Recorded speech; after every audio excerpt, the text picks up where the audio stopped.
Hi అండి, నమస్తే. Welcome to Rohini Krishna's. ఈరోజు రెసిపీ నిమ్మకాయ నిల్వ పచ్చడి అండి.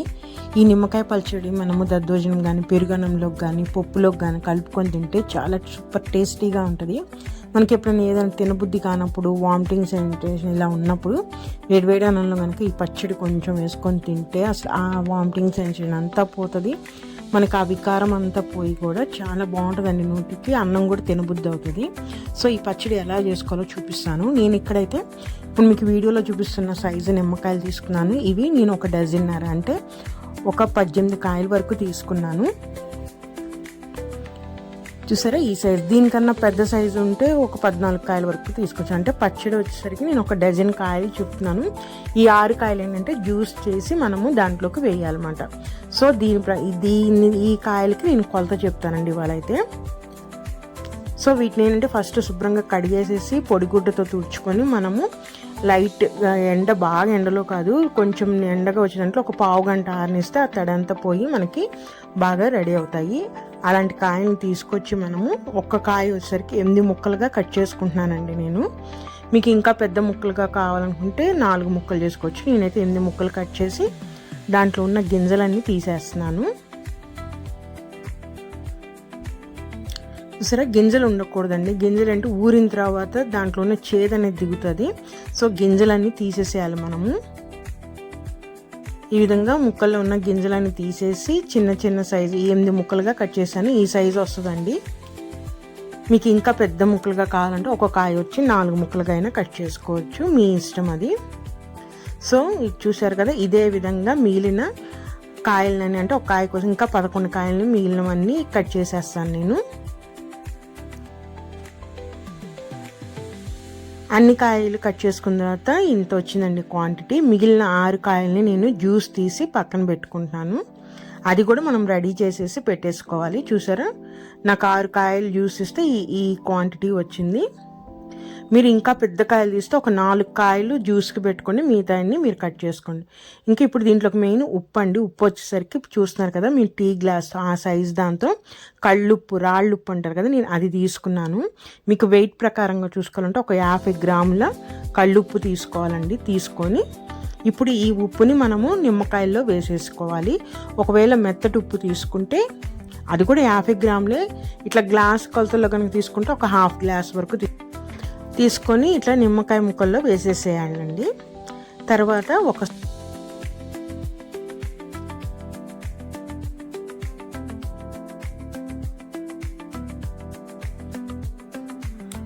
ఒక స్పూన్ పసుపు తీసుకుంటున్నానండి. తీసుకొని అదంతా యాడ్ చేసుకోవాలి. ఇప్పుడు ఈ ఉప్పు పసుపు అనేది ముక్కలకి బాగా కలుపుకునేటట్టుగా ఈ విధంగా వీడియోలో చూపిస్తున్నట్టు మొత్తం ఈ విధంగా గిన్నె ఇలా అనుకుంటూ మనం కలుపుకోవచ్చు, లేదంటే మీరు చేత్తో అయినా కలుపుకోవచ్చు. ఈ విధంగా ముక్కలన్నిటికీ బాగా పట్టేటట్టు మనము ఆ ఉప్పు పసుపు ఈ విధంగా కలుపుకోవాలండి. వీటన్నిటిని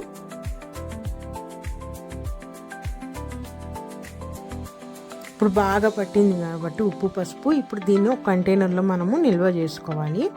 నేనైతే ఇక్కడ ఒక ప్లాస్టిక్ కంటైనర్ తీసుకొని శుభ్రంగా కడిగేసేసి తుడిచి ఎండలో ఆరబెట్టానండి. తడి అనేది అసలు ఏం మాత్రం ఉండకూడదు. మీరు ఇలా ప్లాస్టిక్ కంటైనర్ కాకపోతే మనకి సిరామిక్ ఉంటాయి కదా జాడీలు, పచ్చడి జాడీలు, వీటిలైనా నిల్వ పెట్టుకోవచ్చు. కానీ మెటల్ అంటే స్టీల్ కానీ ఇంకా ఎటువంటి వాటిల్లో కానీ పెట్టకూడదు. ఎందుకంటే ఇది నిమ్మకాయ కాబట్టి అమ్మటే రియాక్షన్ ఇస్తుంది. సో ఈ విధంగా ప్లాస్టిక్ ఉంటే మీ దగ్గర, అందరి దగ్గర ఇది అవైలబుల్గా ఉంటుంది కాబట్టి ప్లాస్టిక్లు పెట్టుకోండి. లేదంటే జాడీల్లో ఉంటే మీరు జాడీల్లో అయినా సరే నిల్వ పెట్టేసుకోవచ్చు. ఈ విధంగా ఉప్పు పసుపు కలిపిన నిమ్మకాయ ముక్కలన్నిటినీ ఇట్లా కంటైనర్లోకి వేసేసుకోవాలి.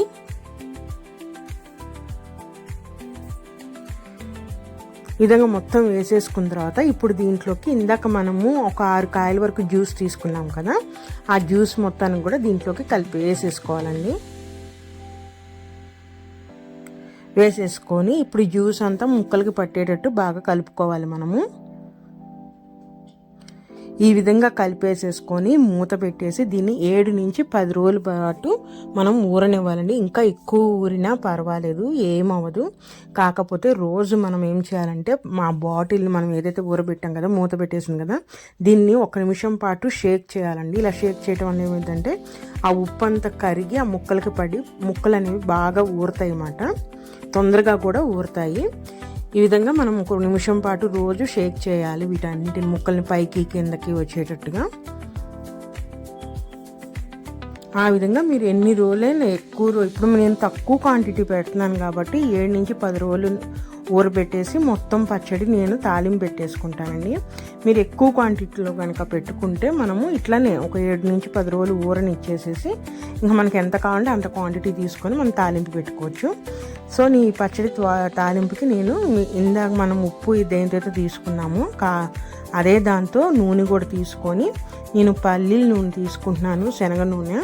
ఇది 2 గ్లాసులు వేయాలండి. వేసేసి చూసారా 10 రోజులు ఊరిన తర్వాత ముక్క అనేది బాగా మెత్తబడిపోయింది. చూసారు మీకు మనం స్టార్టింగ్ వేసినప్పుడు ఎలా ఉందో ఇప్పుడు ఎలా ఉందో ముక్క అనేది చాలా మెత్తబడిపోయిందండి. ఈ విధంగానే మనకి ముక్క అనేది ఊరాలి. మీకు గనక ఉప్పు తక్కువ అయితే బూజు వచ్చేసిద్ది. సో మీరు రోజు చూడండి, మనకు ఒక 4-5 రోజులు రాదంటే ఇంకా కరెక్ట్గా సరిపోయినట్టు. నేను చెప్పాను కదా 50 గ్రాముల ఉప్పు సరిపోయిద్ది. ఒక డజన్ నిమ్మకాయలకి నేను చూపించిన క్వాంటిటీలో అదే సైజులో తీసుకుంటే 50 గ్రాముల కల్లుప్పు అనేది పర్ఫెక్ట్గా సరిపోతుందండి. సో ఆయిల్ వేడకగానే దీంట్లోకి తాలింపు గింజలు, మినప్పప్పు, శనగపప్పు, జీలకర్ర, అలానే ఎండుమిర్చి, కరివేపాకు, ఒక గుప్పెడు కరివేపాకు వేసేసుకోవాలి. అన్ని పచ్చళ్ళలోకి మనము చిన్నుల్లిపాయలు వేస్తాం కదా, నేనైతే ఈ పచ్చళ్ళలోకి చిన్నుల్లిపాయలు వేయట్లేదు. అందుకని ఒక 1/2 స్పూన్ వరకు ఇంగువ తీసి వేస్తున్నాను. వేసేసుకొని ఇప్పుడు ఈ తాలింపు అనేది దూరగా వేయించేసి స్టవ్ ఆఫ్ చేసేసుకొని మనం గోరువెచ్చగా ఉండే వరకు మనం చల్లారబెట్టుకోవాలి ఈ మిశ్రమాన్ని. అలా గోరువెచ్చగా ఉన్న టైంలో ఇప్పుడు దీంట్లోకి కారం అండి.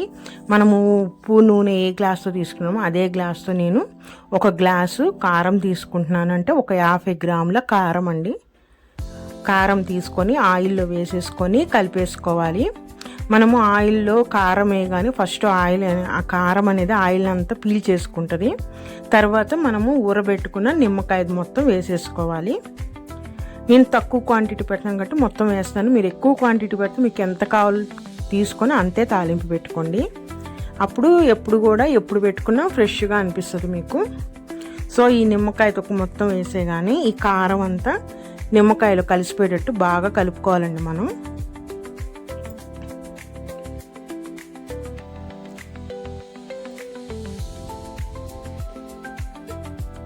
చూసారా కారం అనేది ఆ నిమ్మకాయలో కలిసిపెట్టేట్టు కలపాలి. ఇంకా దీంట్లో ఎటువంటి వేసి ఏమి లేవండి, అన్నీ కూడా కరెక్ట్గా సరిపోయినాయి. మీరు ఒకసారి సాల్ట్ ఒకవేళ తగ్గిందేమోనని డౌట్ ఉంటే ఒకసారి చెక్ చేసుకొని ఇప్పుడు మీరు కల్లు ఉప్పు కాదు మెత్తటి ఉప్పు ఒకవేళ కొంచెం తగ్గింది అనుకుంటే మీరు మెత్తటి ఉప్పు యాడ్ చేసుకోండి.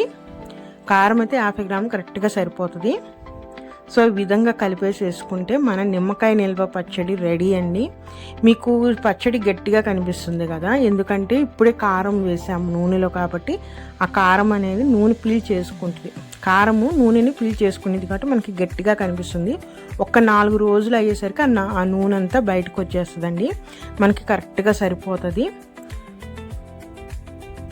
చూసారా నిమ్మకాయ పచ్చడి రెడీ అండి. చాలా ఈజీ పెట్టుకోవడం, ఎక్కువ కష్టం కూడా ఉండదు. నిమ్మకాయ పచ్చడి అయితే ఇది మనం పప్పులో కానీ పెరుగన్నంలో సైడ్గా పెట్టుకోవచ్చు, చాలా బాగుంటుంది. ఎప్పుడన్నా నోటికి ఏం బాగాలేనప్పుడు జ్వరం అప్పుడు కూడా ఒక్క బద్ద నోట్లో పెట్టుకున్నా కూడా మనకి చాలా రిలీఫ్ అనిపిస్తుంది అండి నోటికైతే. మీరు ఒక 4 ఇట్లా గట్టిగా ఉండదు, ఒక 4 రోజుల తర్వాత ఆయిల్ అంతా కూడా పైకి తేలుతుంది. చాలా బాగుంటుంది, చాలా ఈజీ అండి. మీరు కూడా ఒకసారి నిమ్మకాయ నిల్వ పచ్చడి చేసుకొని చెప్పండి, ఎందుకంటే ఈ సీజన్లో నిమ్మకాయలు అనేవి బాగా దొరుకుతాయి. సో ఇదేనండి ఈరోజు రెసిపీ. నా రెసిపీస్ కనుక నచ్చితే ప్లీజ్ సబ్స్క్రైబ్ మై ఛానల్, అలానే ఒక లైక్ చేయండి. మరొక మంచి రెసిపీతో మళ్ళీ కలుస్తాను. ఉంటానండి, బాయ్.